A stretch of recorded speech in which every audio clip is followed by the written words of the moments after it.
antes do Iluminismo, esse movimento de inovação filosófica, intelectual e política que atingiu sua maturidade e maior expressão na segunda metade do século XVIII.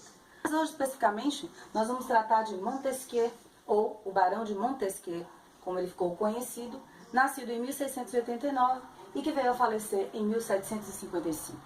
Mais especificamente, nós vamos tratar de uma de suas obras mais importantes e que projetou o Barão de Montesquieu para o cenário da contemporaneidade. Montesquieu escreveu as Cartas Persas e também o Espírito das Leis. E é nessa obra que nós vamos nos centrar.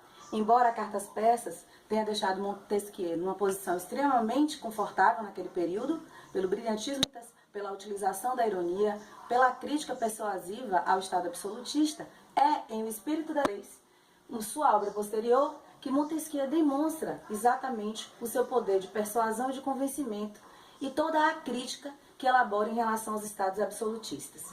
Montesquieu fica extremamente famoso por conta da tripartição dos poderes. É ele o responsável por dividir os poderes em executivo, legislativo e judiciário. E a gente conhece essa tripartição dos poderes porque ela é presente, por exemplo, em nossa Constituição brasileira. E foi ela também que influenciou, por exemplo, o contrato social e que influenciou a própria Constituição norte-americana lá no século XVII. Montesquieu, por todas as especificidades, coloca-se hoje como um dos teóricos da contemporaneidade mais renomados. Em sua obra O Espírito das Leis, Montesquieu elabora uma teoria interessante acerca dos tipos de governo. Ele fala que os governos eles estão divididos, ou eles podem ser configurados na república, na monarquia e no despotismo. A república é o sistema de governo em que Montesquieu afirma que é um governo que deve ser partilhado com todos e por todos, ou ainda por um grupo de representantes que de algum modo signifique a vontade e o desejo da maioria. A república, quando ela é instaurada, ela tem como princípio motivador a virtude. Essa virtude seria não uma virtude individual, em que cada indivíduo, assim como na proposição aristotélica, tem em si mesmo características que lhe configuram como um ser virtuoso, né? Mas sim a virtude do ponto de vista político, em que todos preferem o bem comum ao bem particular.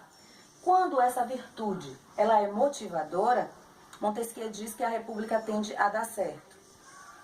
O segundo tipo de governo, que é a monarquia, que é aquele que Montesquieu defende, ele diz que o princípio motivador é a honra. Quem governa na monarquia é um representante.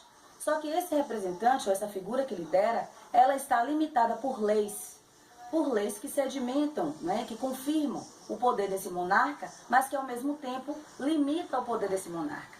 Essa é, aliás, uma inovação e uma crítica que Montesquieu fala, porque o seu principal motivo de discordância dos regimes absolutistas, principalmente aquele que a França enfrenta naquele período com Luís XIV, posteriormente com Luís XV, o seu neto, é o fato de que essa monarquia instaurada, não há exatamente uma limitação do poder e o monarca faz exatamente aquilo que ele quer, sem levar em consideração a vontade dos seus súditos ou a vontade das pessoas que o cercam. No despotismo, esse governo que é de um só, em que é a vontade desse único que prevalece e que a gente pode dizer também que é o governo ditatorial, ou o governo onde apenas um sujeito é quem vai comandar toda a sociedade, desconsiderando as necessidades ou as demandas da comunidade, se é que nós podemos chamar assim, porque o princípio que impera e impulsiona o despotismo é justamente o medo. O medo que os súditos têm de que o déspota, a qualquer momento, de acordo com a sua vontade, venha lhe ferir de algum modo. Contudo, Montesquieu chama a atenção que no despotismo não é só os súditos que temem, o déspota também teme. Ele teme a revolução, ele teme ser retirado do poder. Então, quando esse princípio fundante do medo desaparece e as revoluções se insurgem, o despotismo tende a cair. Quando o princípio da virtude, que é essa necessidade ou essa imposição de que o bem comum precisa ser preservado em detrimento do bem individual, também cai, a república, consequentemente, ela desfalece. E por outro lado, quando as pessoas deixam de querer alcançar honra ou méritos, ou quando as pessoas deixam de querer essas honrarias como títulos de nobreza, etc., a tendência é que a monarquia também caia. Então, a importância e relevância hoje, né, da obra de Montesquieu está centrada na questão da tripartição dos poderes, né, em que o executivo executa, o legislativo elabora as leis e o judiciário faz justamente a análise, a observação e a fiscalização das relações que se dá entre esse poder que executa e esse poder que legisla, né, traz para a atualidade essa configuração moderna de que o poder precisa ser detido pelo próprio poder. Muito embora a história de Montesquieu, a sua biografia revela que ele era um nobre, né?